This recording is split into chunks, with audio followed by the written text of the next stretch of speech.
want to take you through a simple lower body slant board mobility flow that I think you can easily use when you're going ahead and getting ready for some lower body training or maybe some cardiovascular training, or you just want to simply mobilize your hips.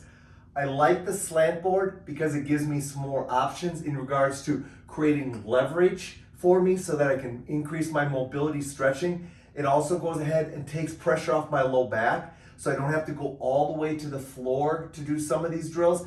By having an elevated floor, I'm able to go ahead and take a little less pressure on my back. Now, if you don't have a slant board, you can also use a 4-inch box. It'll work just as well. And again, a 4-inch box will provide you a certain level of freedom. Obviously, a 6-inch box or an 8-inch box provides you more freedom. So feel free to adjust the height of the surface to accommodate where you're at in your mobility. We're gonna go through 4 exercises that I wanna show you as we go through this. I'm gonna do them on my left side and take you through all 4 of them. Obviously, you should alternate back and forth when you're doing these exercises. Hit the left side, then the right side.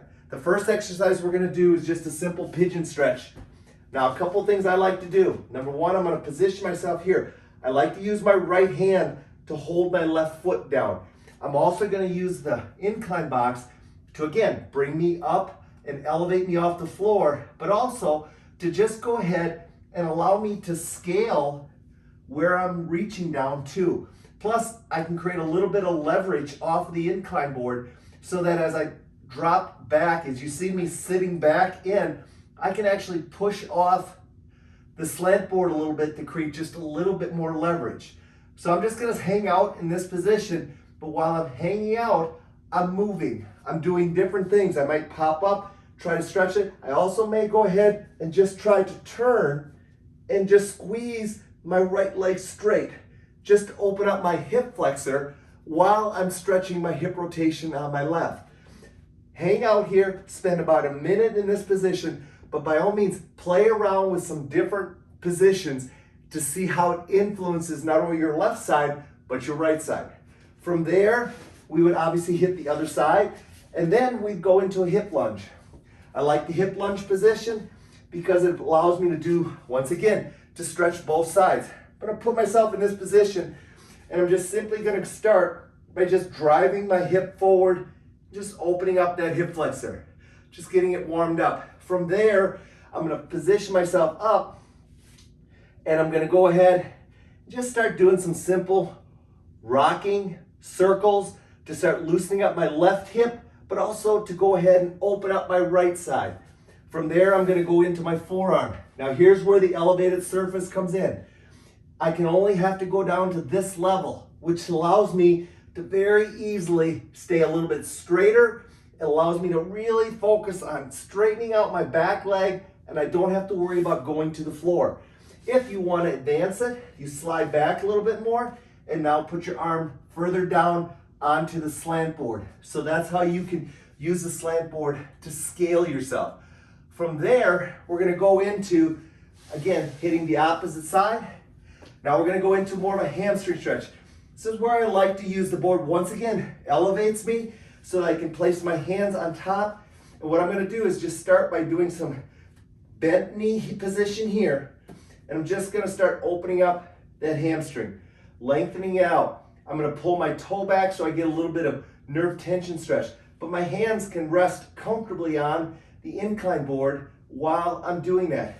Now I'm gonna slide it back a little bit more so it's directly underneath me so I can go into more of a standing position or a full weight position. Now, I'm straightening the left knee while I'm squeezing the back leg straight, really trying to open up my stride. I can easily go ahead, slide my right foot back further, position my foot, and now I'm gonna go ahead and just try to rock down and come back up. Rock it down, come back up. Now, if you're not obviously that mobile, no problem. Just start with just working this position, but keep your low back nice and straight as you're mobilizing that. From this one, it's a very easy transition right into some internal rotation work on my right and some groin stretching on my left. Just gonna position myself and rock forward and backward. I'm gonna make sure my right foot is kicked out as far as I can to rotate my hip, and I'm gonna keep this leg pretty straight, and I'm just rocking back and forth. Really trying to mobilize and open up those hips. When I'm done with that one, I come out and I hit the same sequence on the right side. It's a nice little way to go ahead and flow through and mobilize your hips. Keep in mind, you're gonna be able to take yourself where you can go. So take your time with it. Make sure your breathing is controlled and relaxed, and allow yourself to just easily move in and out of the stretch.